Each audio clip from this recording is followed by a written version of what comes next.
আজ শুক্রবারে অনেক ধরনের আয়োজন করা হয়েছে। আমাদের পরিবারে মেহমান আসছিল।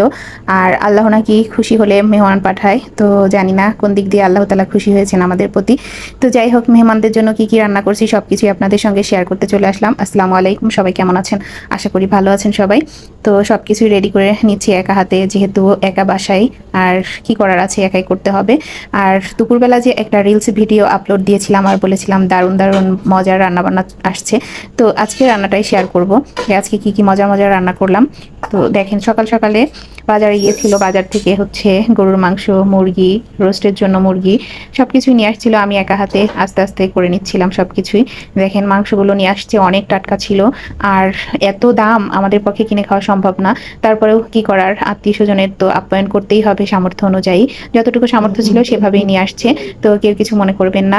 তো যাই হোক, এই যে গরুর মাংস কাটা শেষ করে মুরগি কেটে নিচ্ছিলাম রোস্টের জন্য। এখানে 2টা মুরগি এনেছে, 2টা থেকে 8 পিস হবে। আর আমার মেহমান হচ্ছে 3জন। তো আল্লাহর রহমতে হয়ে যাবে। তো যাই হোক, তারপর হচ্ছে ব্রয়লার মুরগি এনেছিল 2টা, আমিও সেগুলো কেটে নিচ্ছি। আর ব্রয়লার মুরগিও একটু ভুনা করব, এই জন্য আর কি। ব্রয়লার মুরগি আমি সবসময় ফ্রিজে রাখার জন্য 4 পিস করি, একদম টুকরা করে কেটে রাখি না। এভাবে যে পরিষ্কার করে পানি ঝরিয়ে এভাবে রেখে দিব। আর মাংসটা অনেক টাটকা থাকে, যেহেতু আমরা উপরের যে চামড়া সেটা আনি না। আর মাংসগুলো অনেক সুন্দর থাকে। এভাবে করে ধুয়ে আমি রেখে দিই। তারপর হচ্ছে গরুর মাংসগুলো ভালো করে ধুয়ে এই যে হাঁড়িতে বসিয়ে দিচ্ছি। আজকে হাতে মেখে রান্না করব, যেহেতু কাজের অনেক চাপ। আমি অনেক সময় ধরে রান্নাবান্না করছিলাম। সকাল 11টা থেকে আমার 4:30টা বেজে গিয়েছিল একা হাতে সব কিছু গোছগাছ করে রান্নাবান্না করতে। এই যে রেগুলার যে সব মশলা দিয়ে রান্না করি সেগুলো দিয়ে আজকে রান্নাবান্না করছি।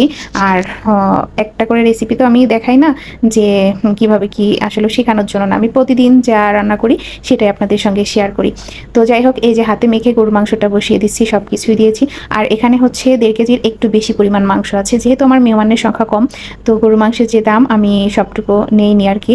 তো যাই হোক, কিছুক্ষণ পর কিন্তু গরুর মাংসটা কষানোর থেকে একটু পানি উঠে আসছে। আর এই পানি দিয়েই আমি প্রথমবার কষিয়ে নিব।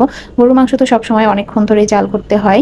আর পাশের চুলায় আমরা দুপুরবেলা খাওয়ার জন্য সামান্য একটু বিরিয়ানি রান্না করেছিলাম, তো ওটা আর কি শেয়ার করি নাই সেভাবে। তারপরে হচ্ছে গরুর মাংসের সাথে সাথে আজকে হচ্ছে ইলিশ মাছ দিয়ে মুড়ি ঘন্ট করা হবে। তার জন্য আমি এখানে এই যে এটা হচ্ছে মুগ ডাল, তো এটা ভালো করে ভেজে নিচ্ছি। আর ভেজে নিলে হচ্ছে কাঁচা ফ্লেভারটা থাকে না, অনেক মজা লাগে। তারপরে এই যে বসিয়ে দিলাম, দিয়ে দিলাম পেঁয়াজ কুচি, দিয়ে দিব মরিচ। আর এটা হচ্ছে সিদ্ধ বসিয়ে দেওয়া হলো, কিছু রসুনও দিয়ে দিলাম। আর এখানে যে ইলিশ মাছটা নিয়েছি এটা কিন্তু বেশি বড় না, মিডিয়ামের থেকেও একটু ছোট। আর এটা দিয়ে আজকে মুড়িঘণ্ট করা হবে, ফ্লেভারটা অনেক সুন্দর হয়। এখানে ব্রয়লার মুরগি ম্যারিনেট করে রেখেছি আর রোস্টের জন্য ম্যারিনেট করে রেখেছি। কিছুক্ষণ পর ডালটা ফুটে গিয়েছে, গরুর মাংসটা প্রায় হয়ে আসছে। তো অনেকটা সুন্দর হয়েছে। পাশাপাশি কিন্তু আমি পায়েসও রান্না করছিলাম। একবার চুলায় একটা বসিয়ে দিচ্ছিলাম যাতে করে তাড়াতাড়ি হয়ে যায়। আর ডালটা সিদ্ধ হওয়ার পর এখানে আমি মাছটা এই যে কষিয়ে নিব। কষানোর জন্য এখানে দেখছেন আমি সব ধরনের মশলা দিয়ে হাতে মেখে নিয়েছি। আর কিছুক্ষণ পর কিন্তু এটা বলক আসলেই কষানো হয়ে যাবে। এই যে যখনই কষানো হয়ে গিয়েছে, আমি ওই ডালের মধ্যে দিয়ে তারপরে হচ্ছে ডাল ঘুটনি দিয়ে একটু ঘুটে দিব, যাতে করে এই মাছটা একদমই এই ডালের সঙ্গে মিশে যায়। তারপরে একটু পানি দিয়ে বলক উঠিয়ে নিলাম। এখন হচ্ছে ডালটা ফোড়ন দেওয়ার পালা। তো ডালটা ফোড়ন দেওয়ার জন্য আমি পেঁয়াজ কুচি একটু বেশি পরিমাণে নিয়েছি, যেহেতু ডালটা একটু বেশি, রসুনও দিয়ে দিলাম। তারপর হচ্ছে এখানে একটু লাল লাল করে ভালো করে ভেজে নিব। গোটা গরম মশলা দিলাম যাতে ফ্লেভারটা সুন্দর আসে। আর কিছু গোটা জিরা দিয়ে দিলাম। এখন লাল লাল হয়ে গিয়েছে, এখন এর মধ্যে ঢেলে দিব। আর এভাবে মুড়িঘণ্ট রান্না করলে কিন্তু অনেক মজা লাগে। যারা এখনও ইলিশ মাছ দিয়ে এরকম মুড়িঘণ্ট খাননি, একবার বাসায় বানিয়ে দেখবেন। পাশের চুলায় চালটা ফুটে গিয়েছে পায়েসের জন্য, এখন দিয়ে দিলাম পরিমাণ মতো চিনি। তো চিনিটা তো পরে দিতে হয়, যাতে করে চালটা অনেকটা ভালো করে সিদ্ধ হয়। যাই হোক, মুড়িঘণ্ট হয়ে গিয়েছে। এখন হচ্ছে আমি ডিমের কোরমা রান্না করব। ওই যে ফার্স্টে ডিম সিদ্ধ দিয়েছিলাম, দেখছেন ডিমগুলো ধুইতে, ওগুলো সিদ্ধ হয়ে ভালো করে খোসা ছাড়িয়ে নিয়েছি। এখন হচ্ছে একটু হালকা করে ভাজা দিয়ে নিব, যাতে করে এটা ভিতরে আর কি ভালো লবণ যায় আর কি। লবণ দিয়ে এটা ভাজা করে নিচ্ছিলাম। এরপর ভালো করে নাড়াচাড়া করে উঠিয়ে ফেলছিলাম। এই যে হয়ে গিয়েছে আমার হালকা করে ভেজে নিও। তারপর ওই একই তেলের মধ্যে হচ্ছে আজকে ডিমের কোরমাটা করব। এই জন্য কিছু পরিমাণ পেঁয়াজ দিয়ে দিলাম, 2-3টা বা 4টার মতো মরিচ দিয়েছি। এখন সামান্য লবণ দিয়েছি, কারণ লবণ বেশি দিলে তেতো তেতো লাগবে, যেহেতু এটা একটু কোরমা মিষ্টি মিষ্টি থাকবে। চিনি দিব পরবর্তীতে। তারপর হচ্ছে এখানে দিয়ে দিলাম আদা রসুন আর জিরা বাটা সামান্য পরিমাণে। এটাও ভালো করে নাড়াচাড়া করে ভাজা ভাজা করে নিতে হবে, যাতে কাঁচা ফ্লেভার না থাকে। কাঁচা ফ্লেভার থাকলে ডিম দিয়ে একটু গন্ধ করবে, ভালো লাগবে না খেতে। তারপর হচ্ছে যখনই এরকম ভাজা ভাজা হয়ে যাবে, এই যে দিয়ে দিলাম পানি। তো অনেকে জিজ্ঞাসা করতে পারেন মেহমান কে বা কোথা থেকে আসবে। আসলে আমরা যেহেতু ঢাকা শহরে থাকি, আমাদের আশেপাশে তেমন আমার ঘনিষ্ঠ বা রিলেটিভ কেউ নাই। তারপরে হচ্ছে আমার হাজব্যান্ডের অফিস থেকে 3 জন ভাইয়া আসবে আর কি, দাওয়াত করা হয়েছিল তাদের, তারাই আর কি। তো তারপরে এর মধ্যে কিন্তু আমি এক এক করে সব উপকরণই দিয়ে দিয়েছি। কিছুক্ষণ জাল করে নিব, তার আগে একটু ঘি দিলাম, ঘিটা দিলে ফ্লেভারটা ভালো আসবে। কিছুক্ষণ রান্না করে নিলে হয়ে যাবে। চিনি দিলাম, চিনিটা দিয়ে সামান্য গরম মশলা গুঁড়া দিলাম। এখন হচ্ছে দেখবেন ভাজা ভাজা হয়ে আসছে যখনই, তখনই নামিয়ে নিব। এই যে কতটা সুন্দর হয়েছে আজকের খুরমাটা, খেয়ে বলবে মাশাআল্লাহ অনেক সুন্দর হয়েছে। তারপরে হচ্ছে ওই একই প্যানের মধ্যে আমি প্যানটা ধুয়ে নিয়েছি অবশ্য। একই প্যানের মধ্যে তেল দিয়ে গোটা গরম মশলা পেঁয়াজ দিয়ে প্রথমে হচ্ছে ব্রয়লার মুরগিটা যে ম্যারিনেট করে রেখেছি, তো সেটা হচ্ছে রান্না করে নিব। পরিমাণ মতো লবণ দিলাম, যেহেতু লবণ 1 চামচ দিয়ে আমি ম্যারিনেট করেছিলাম।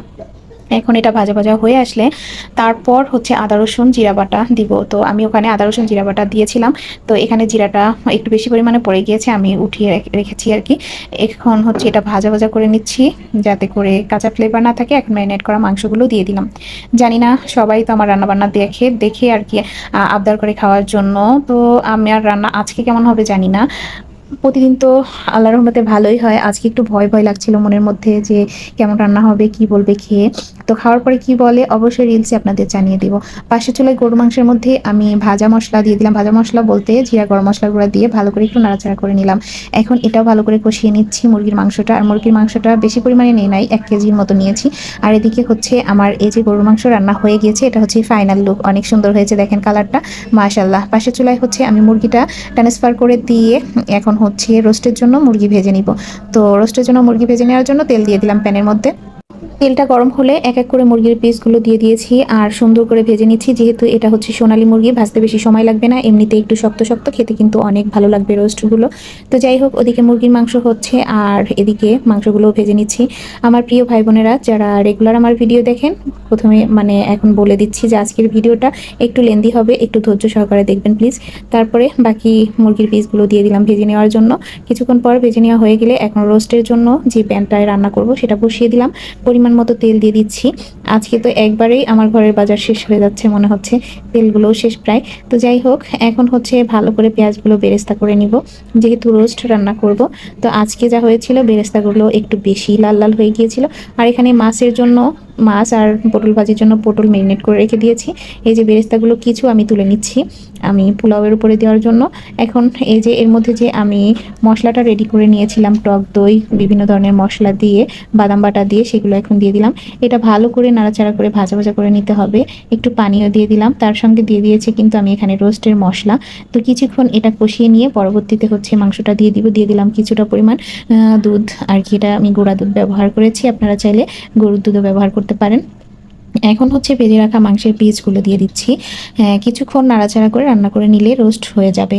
পাশের চুলায় কিন্তু পটল ভাজি আর হচ্ছে মাছ ভাজি করে নিচ্ছিলাম। তো লাস্টের দিকে একা পেরে উঠছিলাম না দেখে আমার আপু আছে, তো তার কাছে দিয়েছিলাম করে দেওয়ার জন্য। তো যাই হোক, তারপরে এই যে কিছুক্ষণ রান্না করে নিচ্ছি রোস্টটা, দেখেন কতটা সুন্দর কালার হয়েছে। কাঁচামরিচ দিয়ে দিলাম কয়েকটা। এখন দিয়ে দিব 2 চামচের মতো ঘি। আর ঘিটা দিলে তো ফ্লেভারটা অনেক সুন্দর হয়, আপনারা অবশ্যই জানেন। যারা রান্না করেন, রাঁধুনি আছেন, তারা তো আমার থেকে এক্সপার্ট। আমি তো সাধারণভাবে রান্না করি, সেটাই আপনাদের সঙ্গে শেয়ার করি।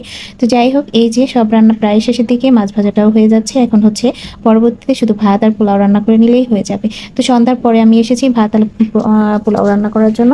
তো বন্ধুরা, এই যে পোলাওয়ের প্রসেসিং চলছে। আমার ভিডিওগুলো কার কার ভালো লাগে অবশ্যই একটু কমেন্টস করে জানাবেন, একটা লাইক দিবেন, শেয়ার দিবেন কিন্তু অবশ্যই, একটা সবার কাছে অনুরোধ রইল। তো বন্ধুরা, এই যে ভাতও হচ্ছে, এটা হচ্ছে ফাইনাল লুক, কেমন হলো জানাবেন। আজকের মতো এ পর্যন্ত, আল্লাহ হাফেজ।